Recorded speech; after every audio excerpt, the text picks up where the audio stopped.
Sí. Buenas tardes. Bueno, vamos a empezar con la revisión bibliográfica del día de hoy, que es sobre tratamiento de anemia plástica. Bueno, artículo que elegí es un... Sí. Listo.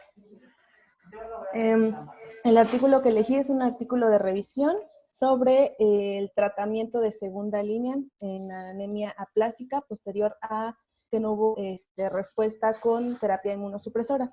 Esta revisión lo hizo Filomena Pierre y Carlo Dufour.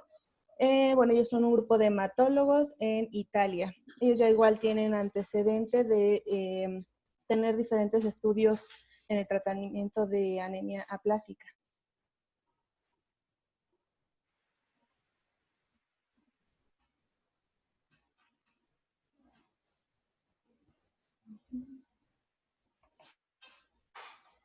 No ve que se me trabó. Listo.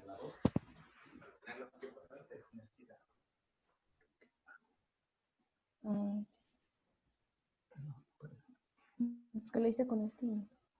Bueno, como introducción, recordemos que la anemia plástica es una enfermedad que, bueno, prácticamente amenaza la vida. Es caracterizada por citopenia en sangre periférica y por celularidad en la médula ósea.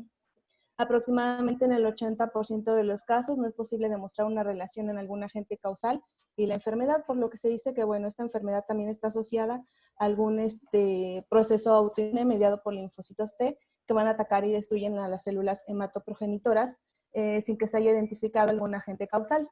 Y bueno, esto también se basa en que por lo regular hay respuesta al tratamiento con tratamiento inmunosupresor. Y bueno, el tratamiento de primera línea de la anemia plástica, recordemos que es, bueno, de preferencia el trasplante. Sin embargo, en pacientes que no tengan algún donador o bien tengan más de 40 años o comorbilidades significativas, el tratamiento de primera elección sería la terapia inmunosupresora. El régimen de inmunosupresión estándar es el antitumocito de caballo, más ciclosporina A. Este proporciona una tasa de supervivencia global del 75 al 90% y una tasa de respuesta entre 50 y 70%.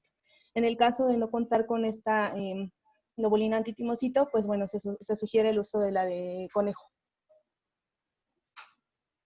Recordemos la clasificación de anemia plástica en la no grave, que no cumple criterios de grave, en la anemia plástica grave, donde hay celularidad en médula ósea menor del 25% y afección con recuento de neutrófilos menor de 500, recuento de plaquetas menor de 20.000 y recuento de reticulocitos menor de 20.000.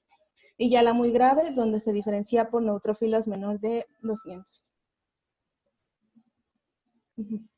Como justificación para realizar este artículo de revisión, bueno, pues sabemos la mayoría de los pacientes con anemia aplásica no van a tener una curación significativa con únicamente un ciclo de terapia inmunosupresora. Aproximadamente 25% de estos pacientes van a continuar siendo respondedores de buena calidad a largo plazo. Un 30% mantiene una respuesta dependiente de ciclosporina y un 30% también de estos pacientes van a tener una recaída. 10 a 15% van a mostrar una evolución clonal hacia un síndrome mielodisplásico o leucemia mieloide aguda. Alrededor del 60% de los pacientes también con anemia plástica van a necesitar un tratamiento adicional posterior al tratamiento con inmunosupresión. Y bueno, por lo tanto se hizo esta revisión como un tipo de guía para recomendaciones sobre el tratamiento de segunda línea. Nos van a hablar unas recomendaciones para el trastuzumab, trasplante de células madre hematopoyéticas, un segundo curso de terapia inmunosupresora, mimético de la trombopoyetina, andrógenos, dosis altas de ciclofosfamida y ciclosporina oral en monoterapia. Bueno, para comenzar con el trasplante de células madre hematopoyéticas, pues bueno, sabemos que se limita el trasplante en pacientes con joven y continúa siendo elevada, más hasta el 40%. Por lo que, bueno, también sabemos.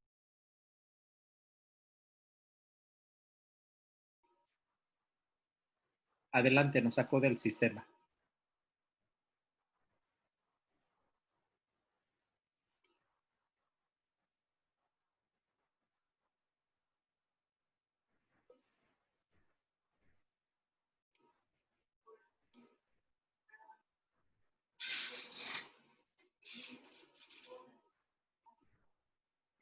Activa tu sonido, Dulce. Perdón. Sí.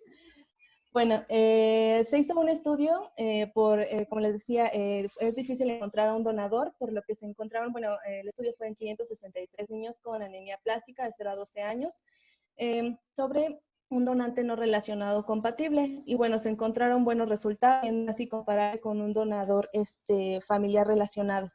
Por lo que nos dicen que el donante no relacionado ideal tiene que ser un hombre o una mujer nulípara debido al menor riesgo de sensibilización inferido por el embarazo. Debe ser un donante compatible con HLA en los dosis A, B, C, de RB1 y de preferencia menores de 30 años. Y nos recomiendan también que el régimen de acondicionamiento debe incluir fludarabina, ciclofosfamida y globulina antitimocito, con dosis bajas también de fludarabina, ciclofosfamida y Campat, que es el alemtuzumab. Y bueno, la fuente de preferencia debe ser la médula ósea.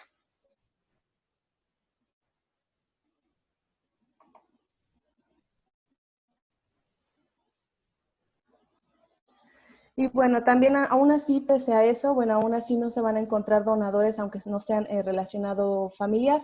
En este caso, sobre todo en las etnias mixtas, por lo que en este caso, cuando no se encuentra donador, ellos sugieren un curso de terapia inmunosupresora, nuevamente, a pesar de que la primera no funcionó. También aquí nos mencionan ya el uso de células de cordón umbilical. Se han hecho estudios japoneses y europeos previos, donde se han realizado el trasplante de estas células de cordón, mostrando una supervivencia general a los 2 años de 41% y a los 3 años de 38%. También, bueno, recientemente se hizo otro estudio con 26 pacientes, el cual le llamaron el estudio APGOR, donde concluyeron que el trasplante de células de cordón debe contener por lo menos 4 por 10 a las 7 células nucleadas por kilogramo después de un acondicionamiento con fludarabina, ciclofosfamida, radioterapia y globulina antitimocito. Y bueno, esto se ha encontrado que es un régimen de muy buena opción, sobre todo en pacientes con alto riesgo. Y como dije, pues cuando no se encuentra un donador.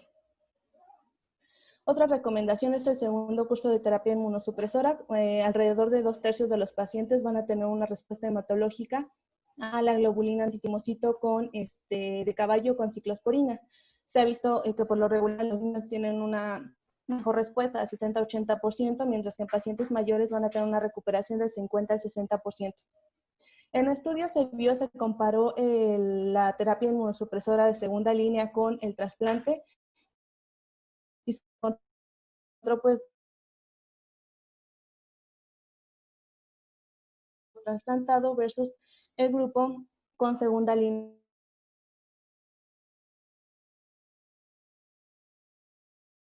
Entonces el segundo curso de terapia inmunosupresora. También compararon pues la globulina antitimocito de conejo versus la de caballo.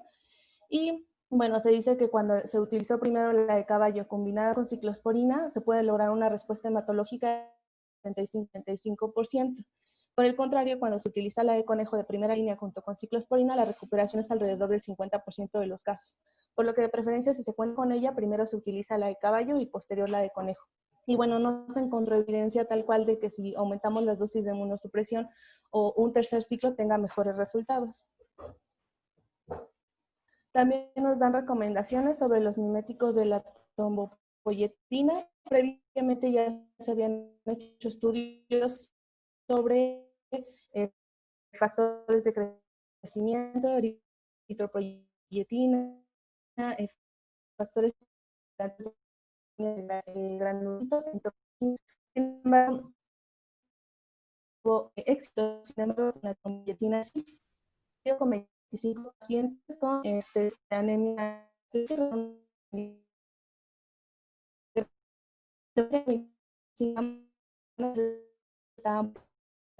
una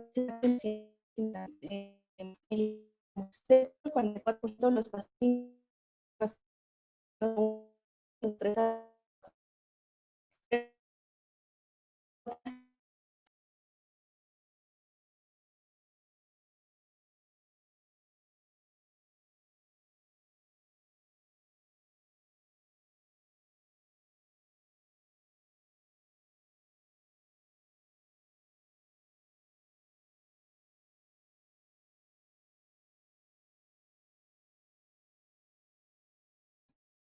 Como les decía, pues en la trombopoyetina únicamente se encontraron efectos adversos como infección de vías respiratorias superiores, fiebre y dolor.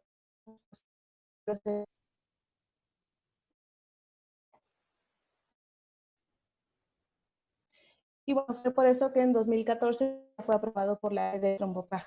Y bueno, se continuaron haciendo estudios donde en conclusión las tasas reales de transfusión e independencia fueron 7% al mes, 33% a los 3 meses y 46% a los 6 meses, obteniendo muy buenos resultados con el uso del trombo.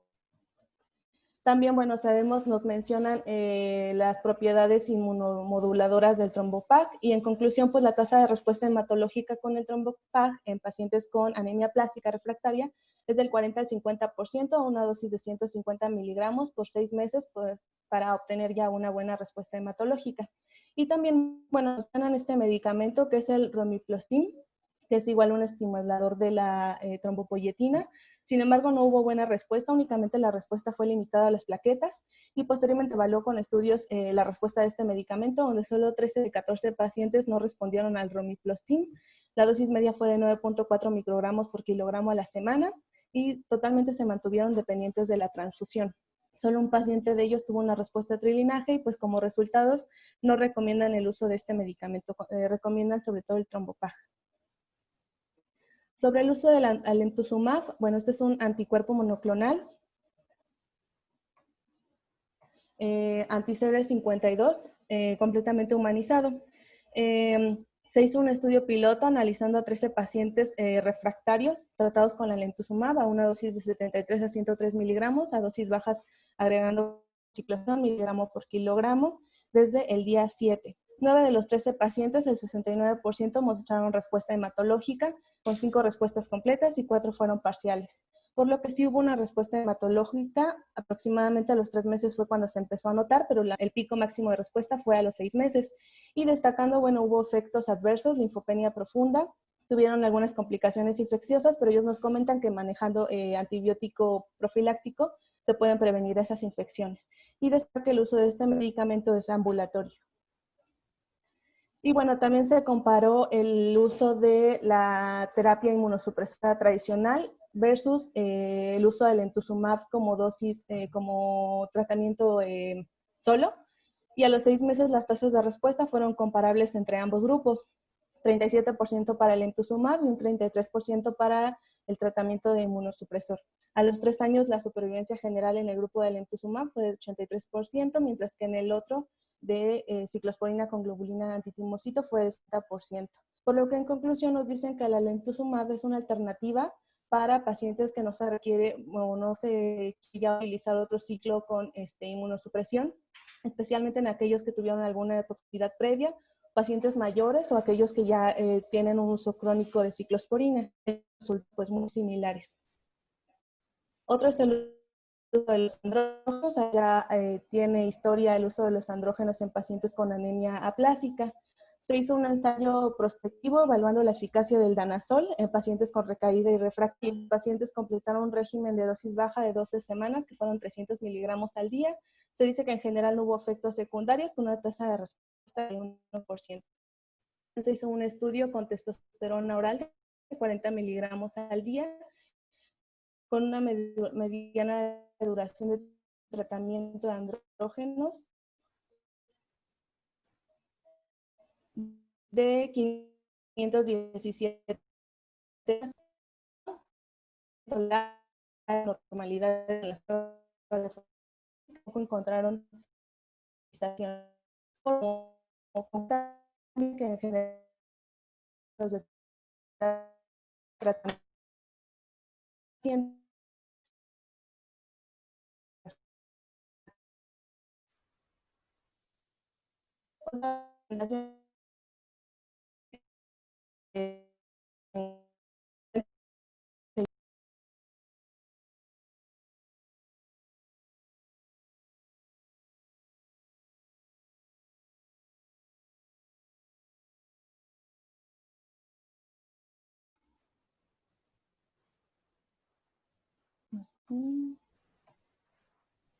Bueno, y les decía, entonces, la supervivencia general con dosis altas de ciclofosfamida fue del 62%, con una tasa de respuesta del 48%.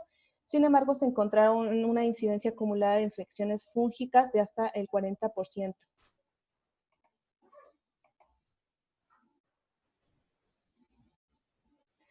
Se hicieron estudios donde la dosis de ciclofosfamida fue de 50 miligramos kilogramo al día durante 4 días consecutivos. Luego continuó con, se le agregó factor estimulante de colonias de granulocitos y hubo mejoría para estas infecciones que les había comentado. La supervivencia general fue del 85%, con una respuesta hematológica del 79% y una respuesta completa del 66%. Sin embargo, vemos que continuaba siendo elevada la incidencia acumulada de infección bacteriana en un 86%, infecciones por hongos 72%. Porque como ellos, como recomendación nos dicen que sí tiene buenos resultados la dosis alta de ciclofosfamida, pero siempre y cuando se utilice con factor estimulante de granulocitos para prevenir esas infecciones. Y la ciclosporina oral en monoterapia. También se hicieron estudios sobre monoterapia con ciclosporina en India y otros países. Mostraron en la mayoría de los casos una respuesta del 30 al 50%. En monoterapia, la dosis fue de 5 miligramos kilogramo día como opción de tratamiento relativamente segura para pacientes que sobre todo con limitaciones de recursos, con anemia plástica refractaria o en ancianos ya con comorbilidades. También otra ventaja que tiene la ciclosporina es que el tratamiento es ambulatorio y nos recomiendan monitorear la nefrotoxicidad e hipertensión. Y bueno, nos dan también algunas recomendaciones como tratamiento de sostén, en los cuales nos dicen que ellos recomiendan administrar plaquetas de forma profiláctica en pacientes que tengan menos de 10,000 plaquetas o menos de 20,000 si tienen fiebre o algún sangrado asociado. Nos recomiendan también mantener en vigilancia la sobrecarga de hierro, sobre todo cuando la carga de transfusión es mayor de 200 mililitros por kilogramo. Y mantener en vigilancia los niveles de ferritina, sobre todo si persiste superior a 1000 nanogramos sobre litro, entonces iniciar con tratamiento quelante. Nos mencionan 3 medicamentos, la desferoxamina, que esta ya ha sido evaluada en pacientes con anemia aplásica. Sin embargo, pues aún refieren que hay que continuar con protocolo con este medicamento. El Deferacirox, ese quelante de hierro también ya aprobado, eficaz en la anemia aplásica. Sin embargo, nos refieren que hay que vigilar la nefrotoxicidad, sobre todo cuando se utiliza junto con ciclosporina. Y la deferiprona, que ellos nos recomiendan de principalmente evitarla por el riesgo de granulocitosis, que si de por sí el tratamiento inmunosupresor nos puede llevar a infecciones, pues con este medicamento todavía lo podemos complicar más. Y bueno, finalmente nos dicen que la causa principal de mortalidad en pacientes con anemia plástica son infecciones, por lo que ellos nos recomiendan, en cuanto haya datos de neutropenia febril, iniciar antibióticos de amplio espectro. Nos recomiendan también que no se utilicen antibióticos profilácticos, sobre todo por la resistencia a los antibióticos, y que estemos monitorando frecuentemente los signos y datos de alarma en pacientes con probable infección. Nos recomiendan también profilaxis antiviral con aciclovir y valaciclovir, sobre todo cuando se utiliza la globulina antitimocito, y nos recomiendan también vigilar en dado caso que el paciente requiera profilaxis para neumocitis girovecii. Y finalmente también nos recomiendan que se utilice el factor estimulante de granulocitos, principalmente durante los primeros días, cada 24 horas, para evitar este tipo de complicaciones como las infecciones. Y en forma de conclusión está este algoritmo que ellos nos dejan, que son pacientes ya cuando tuvieron en el primer año de la terapia inmunosupresora. Entonces, la primera pregunta que nos hacen es si tenemos donador disponible. Si la respuesta es sí, entonces ver las características del donador y del receptor, si tiene menos de 30 años y no tiene comorbilidades. Si la respuesta es sí, entonces puedes hacer el trasplante, ya sea de familiar asociado o no familiar a su cordón umbilical. Si en dado caso no cumple con estas características, entonces nos vamos a esta parte del algoritmo, que es iniciar, bueno, si no se cuenta igual con el donador, entonces iniciar la segunda dosis de terapia inmunosupresora, más menos el trombopag. El trombopag, pues como le dije, las ventajas que tiene es que tiene una respuesta de hasta el 50% y tiene hasta respuesta bi y trilinaje. Entonces, pues sí se recomienda, si es que está accesible, el uso de la terapia más el trombopag. Si no, bueno, también comentándoles aquí que la globulina antitimocito, la primera elección sería el de caballo y la segunda sería la de conejo. Igual si la primera fue de caballo, la segunda entonces tendría que ser de conejo.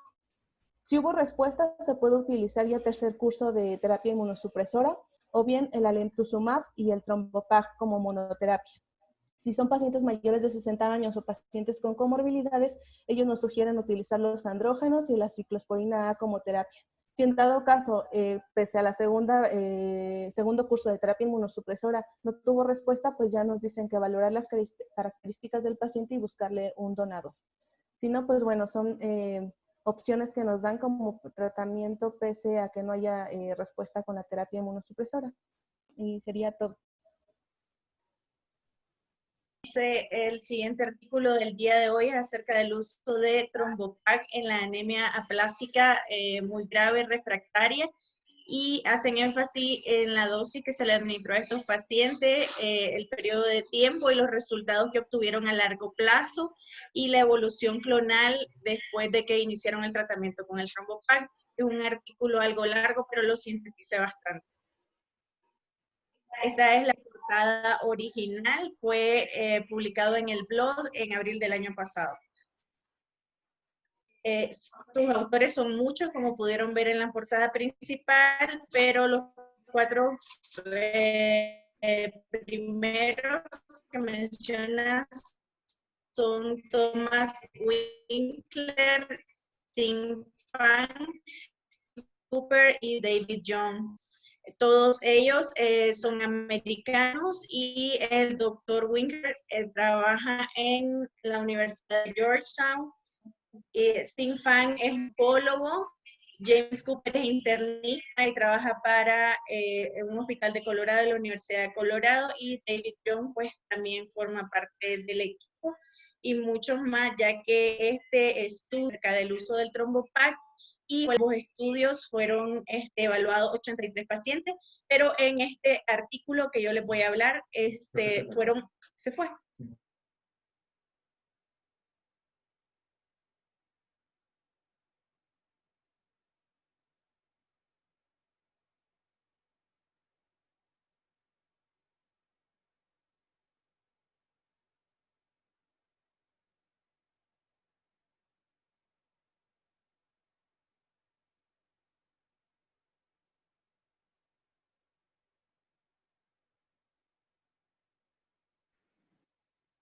Indira.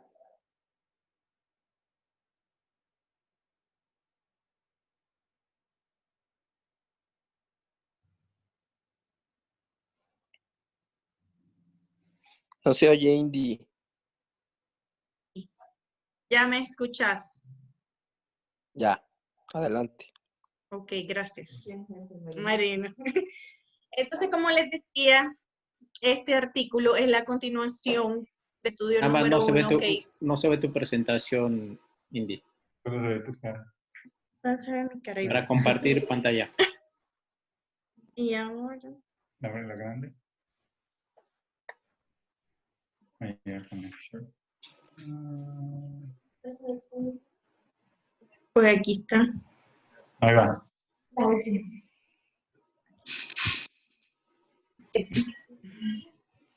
Ahora sí, ya. Sí.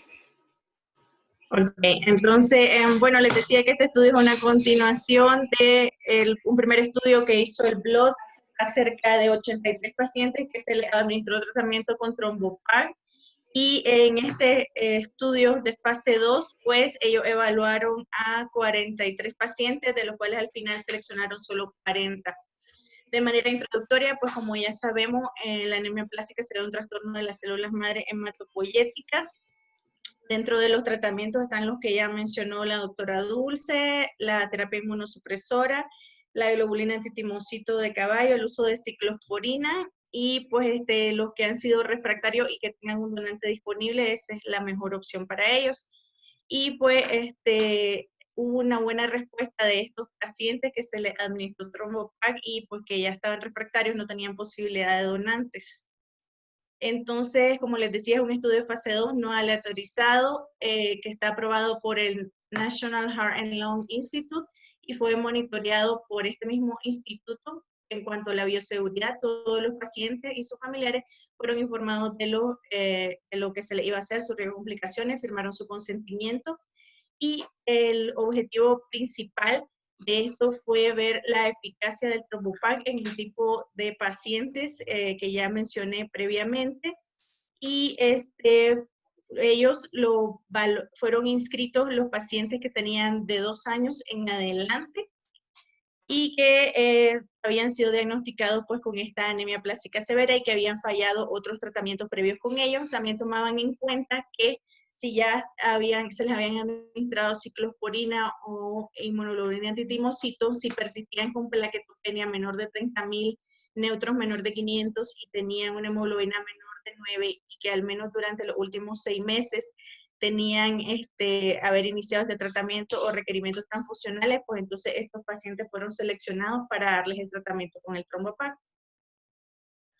Excluyeron a los pacientes que tenían anemia de Fanconi, que tenían otro trastorno hereditario, que tenían insuficiencia hepática, que tenían citogenética anormal, realizado al menos en las últimas 12 semanas antes del estudio, y se excluyeron pues los pacientes que sí tenían un donador para ser trasplantados y decidieron administrar este TromboPac durante 6 meses a una dosis de 150 miligramos diarios. Las fueron escalonando, empezaron con 50 y les daban esto a los que tenían mayores de 12 años y a los que tenían una edad entre 6 y 11 años, pues les daban menos dosis, les daban 75 miligramos y a los niños les daban calculado a 2.5 miligramos por kilo.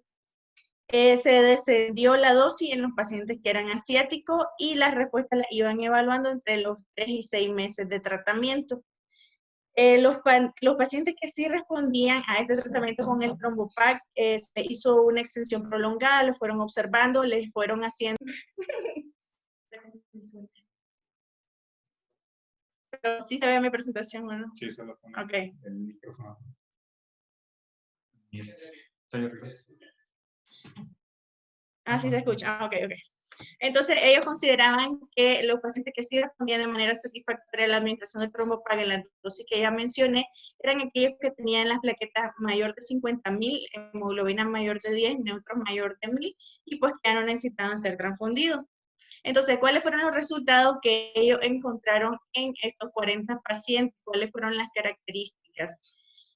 La edad, la mediana era de 45 años, un rango entre 17 y 77, y pues el porcentaje mayor de edad en un 62.8% estaba entre los 18 y 64 años, seguido de los que estaban mayor de 65 años con un 32%. Y el género, pues, predominaron lo que fue los hombres, los afectados en este estudio, fueron los que más recibieron el TromboPac, y en cuanto a sus características étnicas, pues los que representaron mayor porcentaje fueron los blancos, los americanos, seguido de los morenitos, y posteriormente, pues, todos los que fueron hispanos. Entonces, ¿cuál fue los tratamientos que habían recibido de previo estos pacientes? Pues tenían terapia inmunosupresora, aproximadamente 2 de ellos, y un rango de mediana de 2, aproximadamente entre 1 y 4, y en los últimos meses de tratamiento, serían 9 de estos pacientes que habían recibido esta terapia inmunosupresora, y dentro de los parámetros de laboratorio, pues la neutropenia la presentaban alrededor del 0.5%, y en cuanto a los reticulocitos, la mediana andaba por 24% de los pacientes. En cuanto a las plaquetas, los que tenían plaquetopenia, que recuerden que habíamos mencionado que lo consideraban menor de 30.000, la mediana pues andaba en 13.000, en un rango entre 5.000 y 65.000. En cuanto a la hemoglobina, una mediana de 8.4, pero también entre 6 y 13. Y en cuanto a la anemia plástica, pues consideraron que el 84% tenía severa y los otros muy severa en un 14%. Y la dependencia de transfusiones plaquetarias pues fue más del 90%, tanto para plaquetas como para glóbulos rojos concentrados eritrocitarios. Aquí podemos ver en este gráfico cómo desde el momento en que iniciaron estos pacientes el TromboPac, abajo está estipulado las semanas el tiempo de semanas desde que lo recibieron. Los pacientes, de acuerdo al número que le asignaron, cuáles fueron los que respondieron y los que no respondieron. Los que sí recibieron, los que sí tomaron Trombopac y tuvieron buena respuesta son los que están en verde. Los que recibieron Trombopac pero que no respondieron son los que están en líneas azules. Y los que no tuvieron una respuesta óptima son los que tienen líneas verdes descontinuadas. Y los pacientes que recayeron, a pesar de que se les dio el Trombopac, están manifestados en amarillo. Y pues los que tuvieron una evolución clonal no satisfactoria son representados por 2 estrellitas, y pues los que se salieron del tratamiento, 1 estrellita. Entonces podemos ver que la mayoría de pacientes empezaron a presentar una respuesta favorable a la dosis de 150 miligramos de Trombopac a partir de las 12 semanas. Y de allí posteriormente alcanzaban su pico máximo a las 24 semanas. Ya los pacientes que a las 24 semanas no habían respondido, entonces, ¿qué hacían? Ellos, conforme hacían los estudios de la médula ósea y citogenética, vieron que algunos desarrollaban alteraciones complejas de tipo o mutaciones después de haber iniciado el Trombopac, y que al administrarse este fármaco, pues la activó y empezó a ensombrecer su pronóstico. Algo relevante, cromosómicas, que la principal que se vio manifestada en el estudio fue la del cromosoma 7. Estos pacientes, ninguno desarrolló ni síndrome mielodysplásico ni leucemia mieloide. Entonces, pues aquí lo más relevante es que de los 40 pacientes que quedaron al final, el 20 pacientes, es decir, el 50% sí tuvo una respuesta adecuada en cuanto a los criterios que ellos consideraban de buena respuesta después de haber recibido este fármaco. Entonces, como les mencionaba previamente, lo que se había afectado más fue el cromosoma 7. Entonces, ellos designaron un número a estos pacientes y los dividieron entre los que no tenían afectación del cromosoma 7 y los que sí tenían afectación.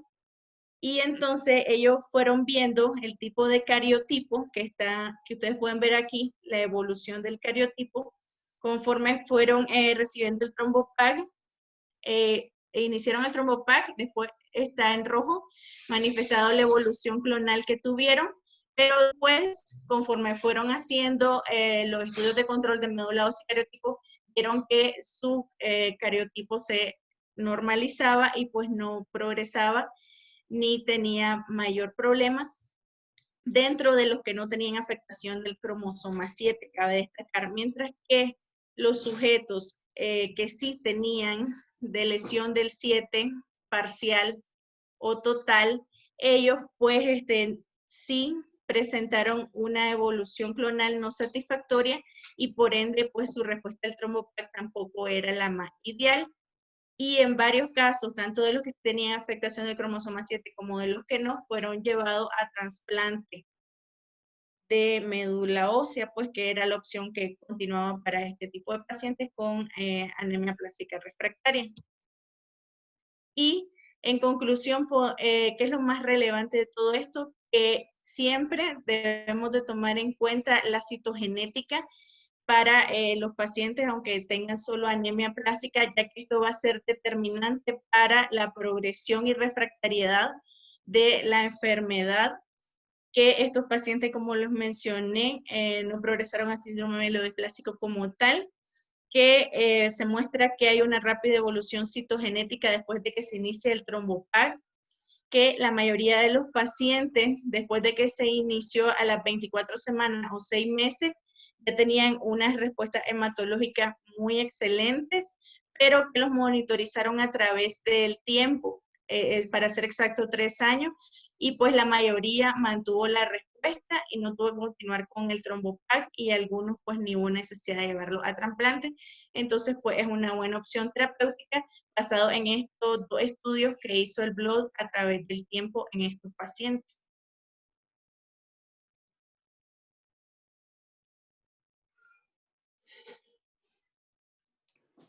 No sé si tienen alguna pregunta.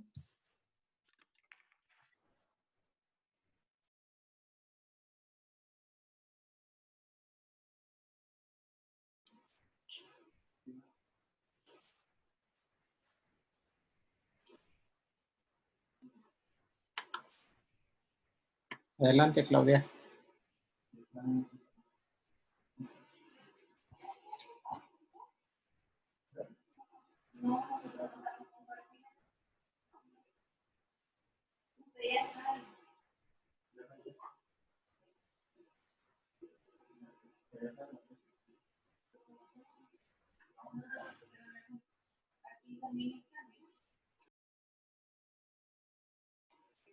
Adelante, Claudia, por favor.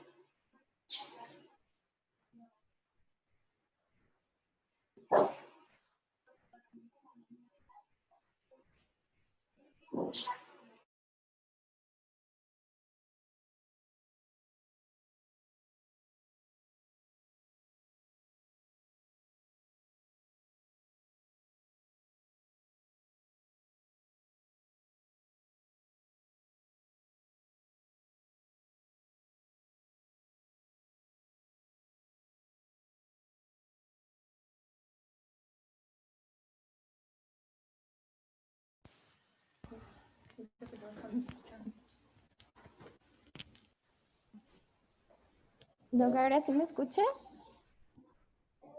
Ok, bueno, continuando con los artículos de revisión, yo les quiero comentar sobre un artículo retrospectivo sobre las características distintivas comunes en la anemia plástica moderada. Bueno, este artículo se publicó en enero de este año en la revista británica de hematología y esta es la portada.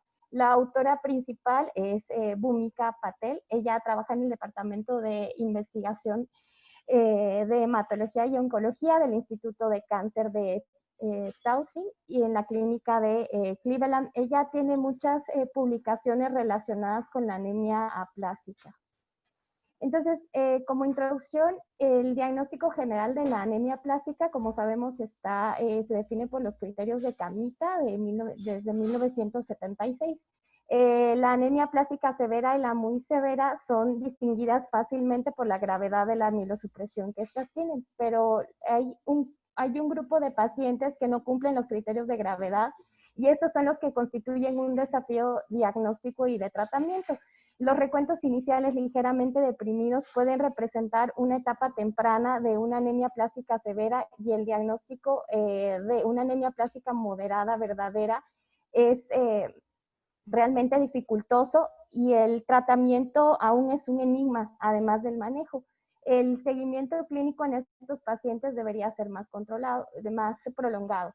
El diagnóstico adecuado de esta pancitopenia en el contexto de una médula ósea vacía, como sabemos son menos de 25% de celularidad, es clínicamente fundamental.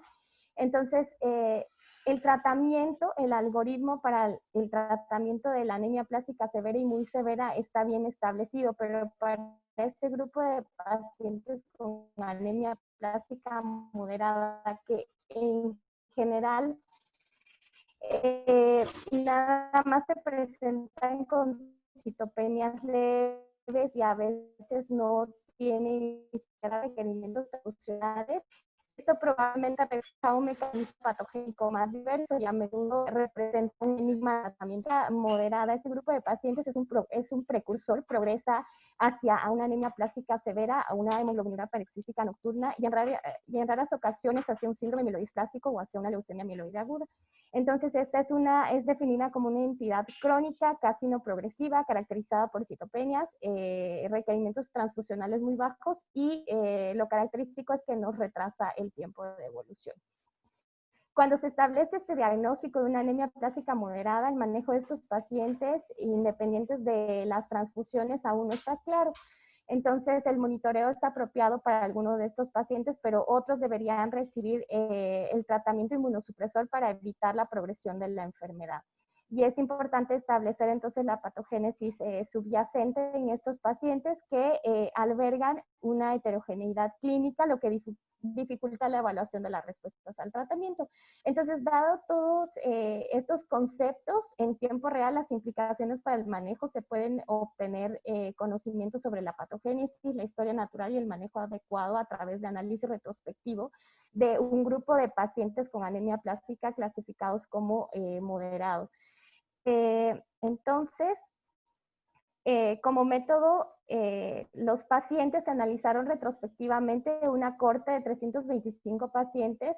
Es un estudio de un solo centro con diagnóstico de anemia plástica durante 10 años, desde 1998 hasta el 2018. 88 pacientes cumplían con la definición de una anemia plástica moderada, 230 tenían una severa y posteriormente se evaluaron a los pacientes ya sea con el perfil mutacional para una anemia plástica severa, tengan una hemoglobinuria paroxística nocturna, un síndrome mielodisplásico o una leucemia mieloide aguda. Este estudio se extendió en promedio durante 72 meses. Entonces, como podemos ver aquí en la parte superior derecha están los criterios de Kamita, que ya los sabemos, pero nada más quiero mostrarles que una anemia plástica moderada está definida como celularidad de la médula ósea de menos de 25% con una o más de las siguientes citopenias que ahí están representadas, ¿no? Y que no cumpla criterios para una anemia plástica severa o muy severa. Entonces, algo muy importante es que ellos realizaron análisis citogenéticos al diagnóstico y posteriormente a los 3, a los 6 y al final en la mayoría de los pacientes. Pero al ser un estudio retrospectivo encontraron que algunos pacientes pues no tenían un análisis citogenético, nos reportaron sin crecimiento. En cuanto al análisis estadístico, el método de riesgo competitivo fue por Fanny Gray y posteriormente los valores de P, como ya sabemos, fueron significativos si fueron menores o igual a 0.05. En cuanto a los resultados de estos 325 pacientes con anemia plástica, 88 cumplieron los criterios para una anemia plástica moderada y 237 para una anemia plástica severa o muy severa. De los 88 pacientes se excluyeron 3 del grupo de la anemia plástica moderada porque tenían hemoglobinuria paroxística nocturna clínicamente significativa y uno ya progresó hacia una leucemia mieloide aguda. Entonces, 85 pacientes constituyeron la cohorte estudiada y de los cuales tenían una hipocelularidad de la médula, además del seguimiento con una biometría hemática. Algo importante es que 40 de estos pacientes tenían afectado las 3 líneas en la biometría, 30 tenían 2 de los 3 linajes y tenían 15 nada más trombocitopenia o anemia como la combinación más común. La mediana de celularidad fue del 20% y cerca de 30 pacientes dependían de transfusiones. Entonces, acá podemos ver las características clínicas demográficas de estos pacientes. En el grupo de la anemia plástica moderada, tenían una mediana de edad de 43 años. Algo muy importante que quiero que vean, ya hablamos que el seguimiento fue alrededor de 70 meses. Aquí pueden ver los que ya hemos comentado de los criterios de Kamita. Cerca al 28% de estos pacientes con anemia aplástica moderada tenían pilas de AHN, el 36% en el grupo de severo que siguieron estos pacientes. Algo muy importante, miren nada más cuidados de soporte, el 54% de los pacientes como una terapia conservadora en los pacientes con anemia plástica severa o muy severa. Aquí el 34% de los pacientes con una anemia aplásica moderada eran dependientes de transfusión. En cambio, un 85% de la anemia plástica severa o muy severa dependían de transfusión. Como les comenté, este estudio realmente está basado en el estudio del cariotipo. Ellos realizaron este estudio en el momento del diagnóstico. Fue informativo para 70 de estos 85 pacientes clasificados como moderados, pero los cuales tenían 69 cariotipo normal y uno nada más trisomía 15. Ya el polimorfismo de un solo nucleótido estaba disponible en 32 pacientes del grupo de moderados, 7 tenían una disomía uniparental sin una correlación clínica específica. Se hizo en el último seguimiento un análisis citogenético de 28 de 70 pacientes, 24 tenían un cariotipo normal y 4 pacientes progresaron hacia una un paciente, algo importante es que un paciente adquirió el cromosoma 6 adicional, además de la anomalía cromosómica previa que habíamos comentado, la trisomía 15, y 3 pacientes adquirieron la monosomía 7 en el momento de la progresión del síndrome mielodisplásico. Entonces, de estos 237 pacientes clasificados como severos o muy severos en el diagnóstico inicial, el 22% recibieron un trasplante en el entorno inicial o durante su curso clínico y posteriormente 4 fueron trasplantados debido a progresión a síndrome mielodisplásico o hacia una leucemia mieloide aguda. Como podemos ver acá en la figura A, está un poco cargada, pero muestra la progresión. Cada barra representa a un paciente. En este caso nos muestran los pacientes catalogados como moderados y los triángulos negros nos representa el momento que iniciaron la terapia. Algo importante es que de estos pacientes con anemia plástica moderada, el 16% progresó hacia un estadio severo o muy severo, 11% presentaron hemoglobinuria paroxística nocturna y 1% hacia una leucemia mieloide aguda. Entonces, en el momento del diagnóstico, cerca a 29 pacientes de los moderados dependían de transfusiones. Esto ya habíamos comentado, cerca al 34% versus un 85%. El 71% de los moderados eventualmente progresó hacia una anemia plástica severa. Algo muy importante es que ellos encontraron 2 factores de riesgo clínico que predijeron esta progresión. En este caso fueron la gravedad de las citopenias en el momento del diagnóstico o durante el seguimiento y la dependencia de transfusión. En cuanto a los clones de la hemoglobinuria paroxística nocturna, estaban presentes en el 26% en los moderados versus a un 23% en los clasificados como severo o muy severo. En cuanto a la dinámica clonal, durante el seguimiento clínico y además durante el último seguimiento que ellos presentaron, como pueden ver acá, cada uno está representado por diferentes mutaciones, los que tenían 1, 2, hasta 5 mutaciones. Entonces, el 73% de estos pacientes con anemia aplástica moderada dentro del panel tenían mutaciones somáticas y de línea germinal en trastornos relacionados con insuficiencia medular y tumores malignos. Se detectaron golpes somáticos en cerca de 4 pacientes, de los cuales eran muy importantes el RUNX1, ASXL1, PIGA y el PTPN11. Todo esto fue comparable con el 19% de los casos que se presentaban en los pacientes con anemia plástica severa y muy severa, en los cuales estos tenían una mutación en el momento del diagnóstico. Más frecuentes fueron los siguientes: DNMT3A, PIGA, SF2 y CEPA. En el último seguimiento se encontraron más mutaciones en los pacientes del grupo severo o muy severo. Entonces, ¿qué concluyeron ellos? Que estos datos sugieren que la proporción de estas alteraciones genéticas corresponde a los hematopoyéticos y eventualmente a un síndrome mielodisplásico en algunos pacientes. Fueron 3, representando el 19%. El GEMPIGA, cuyo clon se expandió dando como resultado una progresión del HPN, se manifestó clínicamente y requirieron tratamiento en algunos pacientes. Fueron 2 nada más. Del grupo de los pacientes con anemia plástica moderada. Entonces, los datos de secuenciación de próxima generación del último seguimiento revelaron que 2 pacientes de 11 adquirieron una sola mutación en TB6. Entonces, todo esto, cada uno representa un paciente que está dentro de la corte de la anemia plástica moderada y son los cambios que han tenido en el curso de la enfermedad en cuanto al panel genético. En cuanto a la terapia y los resultados de estos pacientes, en el grupo de la anemia plástica moderada, 54% no recibieron ningún tratamiento, versus el 3% de los pacientes con anemia plástica severa que sí que no recibieron tampoco una terapia adecuada, nada más terapia de apoyo.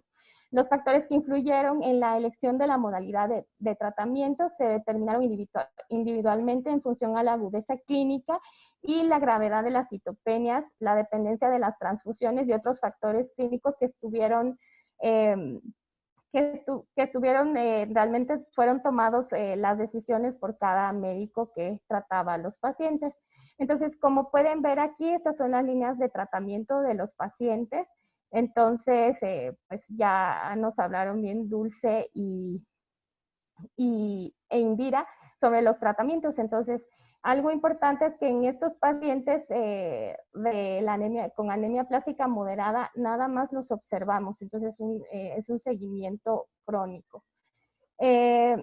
En comparación con la anemia plástica severa, la terapia con andrógenos fue un 18% frente a un 3% en el grupo de los moderados. Luego se utilizó también la globulina antitimocito más ciclosporina A en menos frecuencia, obviamente, en los pacientes con anemia plástica moderada, nada más fue en el 5%. Entonces, bueno, aquí están todas las terapias que hablamos de primera línea, segunda línea y aquí están los que ya pueden revisar. Entonces, finalmente aquí se observó que el 12% de estos pacientes tenían una enfermedad refractaria que requirió 4 más líneas de terapia, mientras que la mayoría de los pacientes con una anemia plástica moderada tenían una enfermedad estable o levemente progresiva, requirieron nada más solo 1 o 2 líneas de terapia. En cuanto a los resultados clínicos y de supervivencia, toda esta corte de la anemia plástica moderada, el 16% de los pacientes progresó hacia una enfermedad severa, el 11% hacia un HPN que requirió tratamiento, fue clínicamente significativo y el 1% progresó hacia una LMA. El tiempo medio de progresión desde una enfermedad moderada hacia una severa o muy severa fue en promedio 41 meses. La incidencia de mortalidad a los 5 años, no fue significativo, pero fue del 19% de los pacientes. En cuanto a la discusión, el propósito de este trabajo fue distinguir las características únicas para apoyar el algoritmo de gestión de estos pacientes, con anemia plástica moderada que aún no se ha establecido. Identificaron resultados clínicos y factores de riesgo en la progresión. Como ya habíamos visto, los principales factores clínicos son la dependencia transfusional y el grado de citopenia. Los que progresaron hacia una enfermedad severa tenían recuentos moderados y no dependían de transfusiones, lo que sugiere que la gravedad de la enfermedad no siempre se asocia con un mayor riesgo de progresión. Las observaciones que tuvieron en este estudio ilustran la importancia del tratamiento temprano con un tratamiento de primera línea para prevenir el agotamiento de la médula ósea y que la enfermedad progrese. Estos hallazgos sugieren que la anemia aplásica moderada crónica puede ser una entidad biológica única con un curso indolente, sugiriendo un continuo de enfermedad y evolución clonal. Entonces, finalmente, ellos pues nos hacen estos gráficos Sobre todo quiero mostrarles el de la terapia. Ellos concluyen, dan como un anemia plástica severa, y los pacientes que tienen pues, los conteos o están dentro de una anemia plástica moderada crónica, y los dividen en una anemia plástica moderada progresiva. Entonces, ellos concluyen que los pacientes que no han tenido una evolución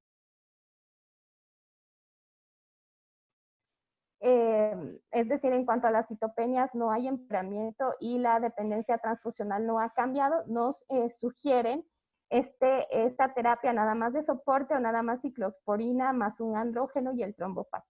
Mientras que en los pacientes que tienen una anemia plástica moderada, pero que están en progresión, pues ya iniciar con el tratamiento estandarizado de todos los pacientes como si fuera una anemia plástica severa. Bueno, esto es como conclusión. Para concluir esta clase sobre anemia plástica, creo que hay varios puntos que son súper importantes, porque aunque esta sesión fue más encaminada hacia el tratamiento, pues creo que para llegar a ese punto hay ciertos datos claves que no podemos olvidar. El primero, pues sería el diagnóstico, como ya comentamos, pues serían citopenias con un recuento de reticulocitos bajos, y lo más importante, los que nos va a dar el diagnóstico pues histológico va a ser la biopsia de médula ósea. A diferencia de otras entidades hematológicas, pues no nos podemos quedar con el aspirado de médula ósea, ya que es necesario ver la arquitectura completa de la médula.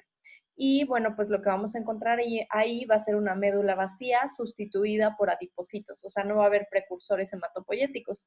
¿Y con qué tenemos que hacer el diagnóstico diferencial? Pues con anemia megaloblástica, trastornos infiltrativos, hiperesplenismo, y algo clave, súper importante, siempre es descartar que se trate de un síndrome mielodisplásico hipoplásico.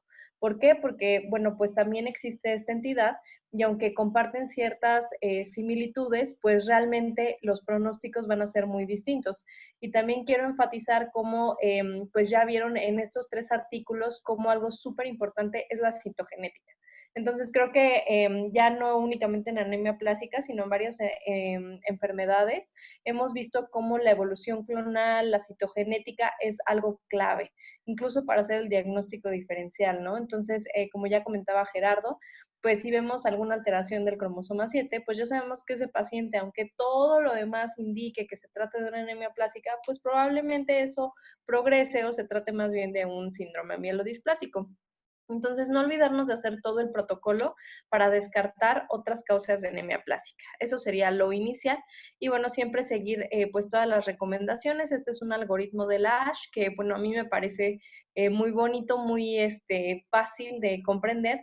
Y también hay que tener en cuenta que hay causas de anemia plástica que van a salirse de todo el contexto que vimos el día de hoy. Es decir, por ejemplo, si tenemos un paciente que no está respondiendo, pues no hay que descartar que se trate a lo mejor de algo de nacimiento, como los trastornos como disqueratosis congénita, anemia de Fanconi, etcétera, que ya hemos visto que no necesariamente se presentan, como viene el libro, con alteraciones desde el nacimiento, con unas facies características. A veces son síndromes muy sutiles que se presentan hasta la edad adulta. Entonces, aunque es extremadamente raro, siempre si tenemos un paciente que no está respondiendo, que tiene algunos otros datos que nos están orientando hacia algo más, si tiene un antecedente familiar, pues siempre descartar estas otras enfermedades. Y bueno, finalmente algo que también me parece de suma importancia en todos estos artículos es la evolución clonal. Entonces, algo que se midió en todos estos pacientes fue la medición de la evolución clonal. ¿Por qué? Porque pues muchas veces estos pacientes van a evolucionar ya sea hacia un síndrome mielodisplásico, hacia una LAM, y pues es justo lo que no queremos, ¿no? Entonces, es por eso que terapias nuevas como el trombopac, que nos presentó Indy muy bien, pues si bien, por ejemplo, presentaban cierta progresión citogenética, pues realmente el riesgo de evolucionar hacia LAM o algún síndrome más agresivo, pues no parecía tener tanta importancia, al contrario que con otras terapéuticas. Y también ya el doctor Sasu comentaba que esta es la importancia del trasplante, porque es el único que realmente disminuye este riesgo que se ha presentado. Y bueno, nada más, pues siempre teniendo en cuenta que existen lineamientos específicos para el tratamiento de la anemia plástica. Primero siempre buscando si es un paciente candidato que se haga trasplante, y si no, iniciar con terapia inmunosupresor. Lamentablemente nosotros pues ahorita con este protocolo del doctor Montaño va a ser muy interesante ver los resultados, porque sí estamos dando a nuestros pacientes esta oportunidad, porque en los artículos y todo eso sale como algo que tiene unos resultados muy, muy favorables, y sería una excelente opción para nuestros pacientes. Y pues nada más recalcarles eso, que todos nuestros pacientes de anemia plástica deben de tener su protocolo completo, no olvidar la citogenética, y pues siempre en general hacer el abordaje completo de todos los pacientes con pancitopenia. Y eso sería todo, Doc.